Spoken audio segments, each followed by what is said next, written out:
नमस्कार मित्रों, हम बंगला घाट पे हैं और अब हम बात करेंगे आज सम्मानीय गोविंद देवलिया जी के साथ में कि बंगला घाट जो है इसकी खोज कैसे हुई, यहाँ पे भगवान शिव की जो मूर्ति है वो कैसे आई, किसने बनवाई, क्या है इसका इतिहास। तो इसके विषय में हम चर्चा करेंगे सम्मानीय गोविंद देवलिया जी से। आज हम बेतवा नदी के जो विभिन्न घाट हैं, विशेष तौर से विदिशा नगर के आसपास, उनकी परिक्रमा ये अभियान पर निकले हैं। और इसके पूर्व हमने बाढ़ वाले गणेश जी के उस पर वीडियो बनाया। अभी हम बंगला घाट नामक स्थान पर हैं।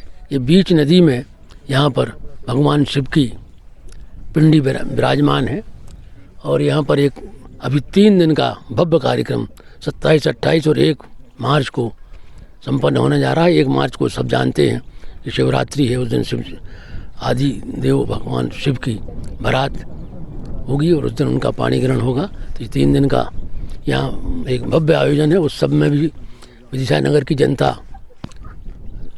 उसमें सम्मिलित हो, यह अपील भी मैं इस वीडियो के माध्यम से कर रहा हूँ। और मेरे पीछे आप देखें तो ये शिव जी का जो स्थान है, लगभग 250 पौने 300 वर्ष पुराना ये स्थान है। और जैसा कि इतिहास में वर्णन है कि पानीपत का तीसरा युद्ध जो 1720 से लेकर 1750 के आसपास लड़ा गया, दुर्भाग्य से ये ऐसा निर्णायक युद्ध हुआ कि भारतवर्ष विधर्मियों के चंगुल में चला गया। उसके पूर्व तो हमारे पास यहाँ सारे स्थानीय शासक राज्य कर रहे थे।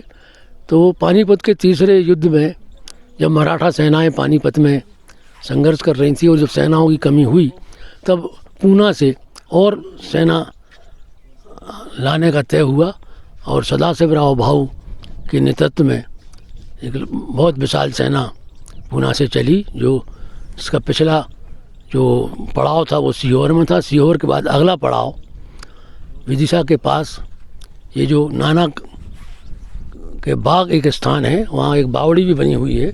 वो सदाशिवराव भाऊ के द्वारा निर्मित बावड़ी है। इस नाना के बाग से लेकर देवी का बाग जो आज के बस स्टैंड के पास स्थित है, वहाँ तक वो पूरी फौज का पड़ाव पड़ा हुआ था।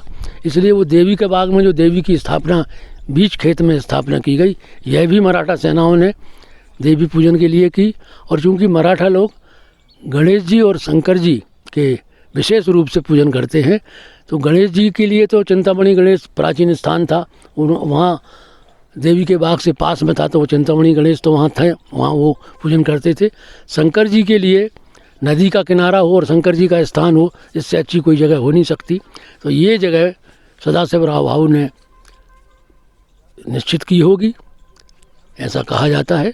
और बीच नदी में चूँकि ये सुनसान जगह है, इसलिए ये पंडित जी हेमंत पुरोहित जी हैं, ये भी मुझे बातचीत में मुझे लगा कि इतिहास और पुरातत्व दोनों में इनकी विशेष रुचि है।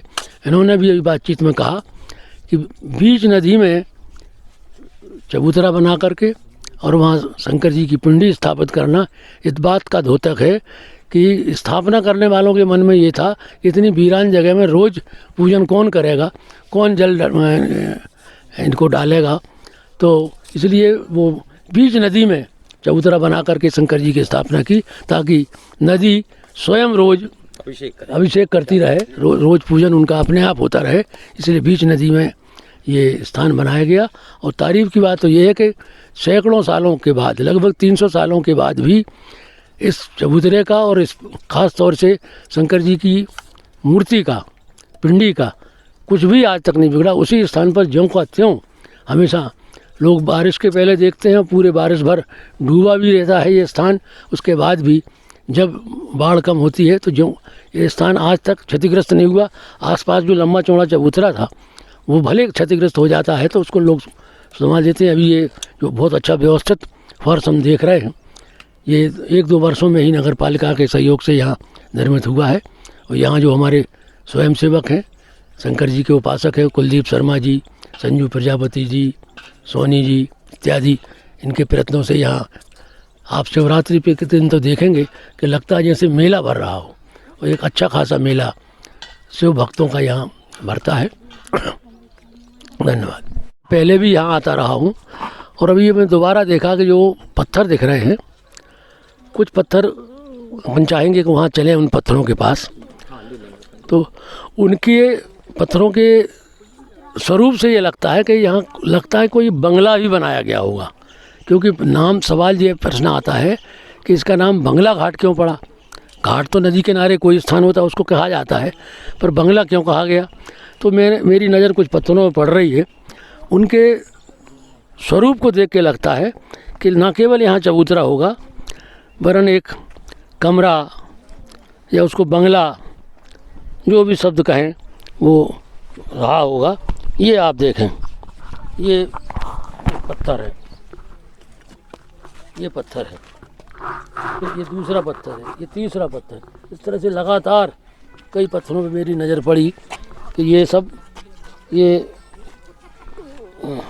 खम्भों के स्तंभ के निशानी है। उधर भी कुछ पत्थर ऐसे दिख रहे हैं कि चारों तरफ के पत्थरों से ये सिद्ध हो रहा है, और कि यहाँ निश्चित रूप से बंगला जैसी रचना रही होगी।